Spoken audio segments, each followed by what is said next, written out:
MP board class 12th वाले सभी बच्चे ध्यान दीजिएगा, रुक जाना नहीं परीक्षा का जो पेपर है दिसंबर के लिए।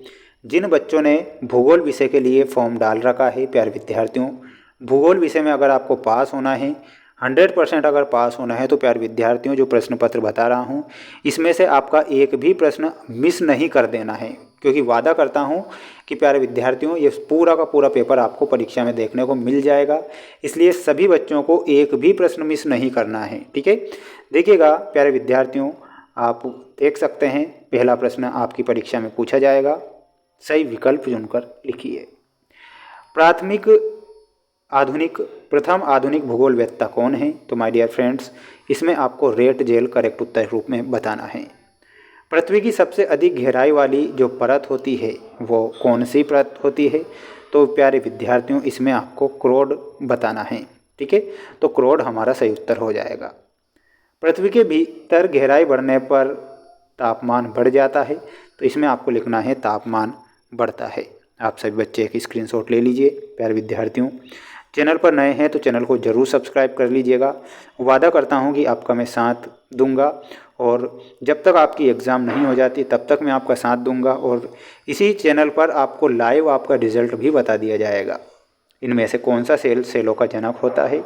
तो प्यारे विद्यार्थियों, सेलों का जनक कौन सा सेल होता है? तो अग्न्य सेल करेक्ट करना है। इनमें से कौन सा अवसादी सेल नहीं है? तो प्यारे विद्यार्थियों, ग्रेनाइट अवसादी सेल नहीं है, तो यहाँ पर आपको ग्रेनाइट लिखना है। अगला प्रश्न बता देता हूँ।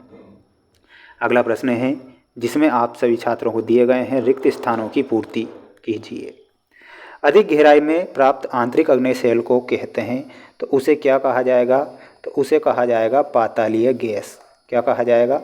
तो यहाँ पर आपको लिखना है पातालीय गैस। अवसादी और अग्नेय सेल पर ताप और दबाव के प्रभाव से बनने वाला सेल कौन सा होता है? तो वो कौन सा सेल होगा? वो रूपांतरित सेल होगा।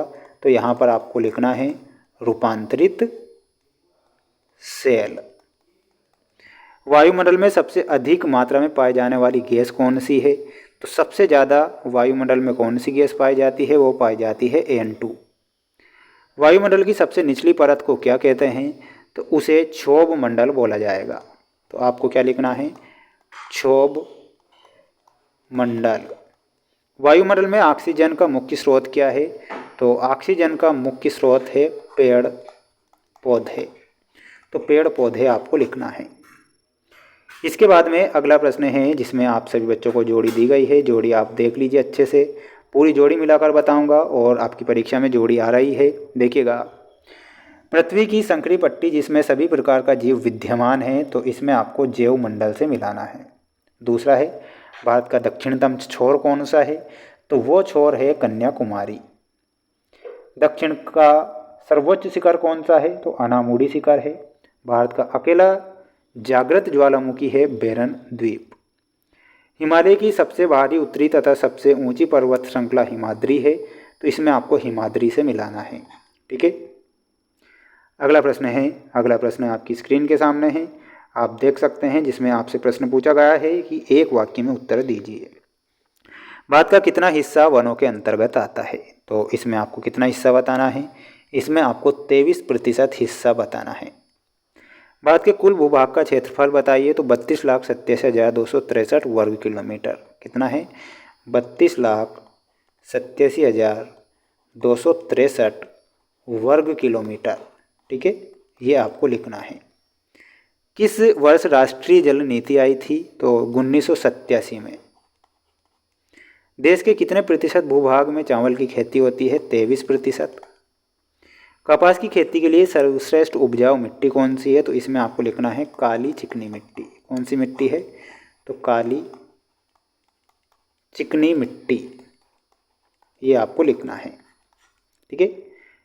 नेक्स्ट क्वेश्चन है जिसमें आपको सत्य असत्य वाले प्रश्न दिए जाएंगे, जिसमें पहला प्रश्न है भारत में पेट्रोलियम का प्रमुख क्षेत्र असम और गुजरात है। बिल्कुल ये सत्य है। भारत में 80% कोयले के भंडार दामोदर नदी घाटी में उपलब्ध हैं।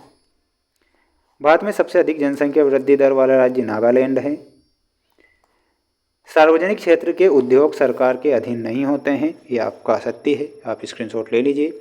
प्यारे विद्यार्थियों, 4 सेट पेपर आपको चैनल पर बताए जाएंगे। चारों सेट पेपर मोस्ट इम्पोर्टेंट होंगे।